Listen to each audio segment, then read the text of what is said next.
اگر تمہارے والدین میں سے ایک یا دونوں تمہارے پاس بڑھاپے کی عمر کو پہنچ ہی جائیں،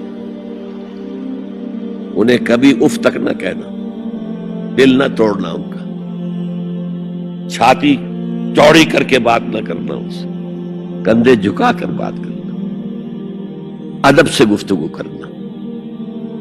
قل لہما قولا کریما واخفض لہما جناح الذل من الرحمہ، اپنے کندھوں کو جھکا کر رکھنا، اور پھر کہنا، اللہ سے دعا کرنا، رب ارحمہما کما ربیانی صغیرا، پروردگار میرے ان والدین پر رحم فرمائی ہو جیسے کہ انہوں نے مجھے پالا تھا جبکہ میں چھوٹا سا تھا۔ تو خاندان کے نظام کو مستحکم کرنے کے لیے 3 ڈائمنشنز ہیں، جیسے ایک کمرہ ہے، چوڑائی ہے، لمبائی ہے، اونچائی ہے۔ پہلے تو شوہر اور بیوی کے درمیان بانڈ آف لو، اب یہ شوہر اور بیوی پیرنٹس بن گئے ہیں، والدین بن گئے، اولاد آ گئی۔ سیکنڈ ڈائمنشن ایڈ ہو گئی، ادب، عزت، اور بہن بھائی ہے اخوت، جس کو کہ وہ کہہ رہا ہے جی ویلز بھی فریٹرنٹی، خاندان کا ادارہ مستحکم۔ یہاں ایک نقطہ اور بیان کر دوں، لیگل لیول پر بیوی کے حقوق کم ہیں شوہر کے زیادہ، الرجال قوامون علی النساء، سیدھی سیدھی بات ہے، اور ہمیں ڈٹ کر کہنا چاہیے یہ، اس سے زیادہ معقول بات کوئی نہیں ہے۔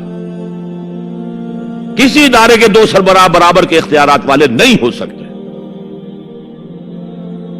لیکن اخلاقی طور پر جو ماں کا حصہ ہے، باپ کا حصہ اس سے 1/3 ہے۔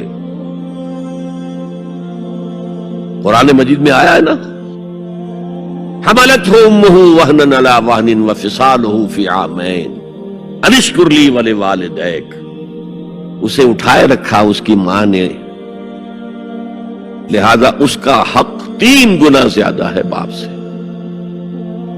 ایک صحابی حضور سے پوچھتے ہیں، حضور میرے حسن سلوک کا اولین مستحق کون ہے؟ فرمایا تمہاری والدہ۔ پھر پوچھا ان کے بعد کون؟ پھر کہا تمہاری والدہ۔ پھر پوچھا ان کے بعد کون؟ پھر کہا تمہاری والدہ۔ پھر پوچھا ان کے بعد کون؟ تو کہا تمہارے والد۔ 3 درجے، اور یہ جو فرمایا الجنت تحت اقدام الامہات، جنت تو ماؤں کے قدموں تلے ہے، یہ باپ کے بارے میں تو نہیں فرمایا۔ یہ ہے ایکویشن، بیلنس۔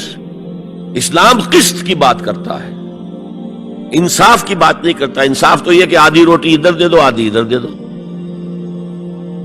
انصاف ہے، یہ اچھی چیز ہے۔ قسط یہ ہے کہ بوجھ اٹھانا ہے تو جو زیادہ قوی ہے اس کو زیادہ بوجھ دو اٹھائے، اور جو کمزور ہے اسے کم بوجھ دو، یہ قسط ہے۔ تو اسلام نے عورتوں پر ذمہ داریاں کم رکھی، ان کے اختیارات کم رکھے، لیکن اولاد پر حق ماں کا 3 درجے فائق رکھا۔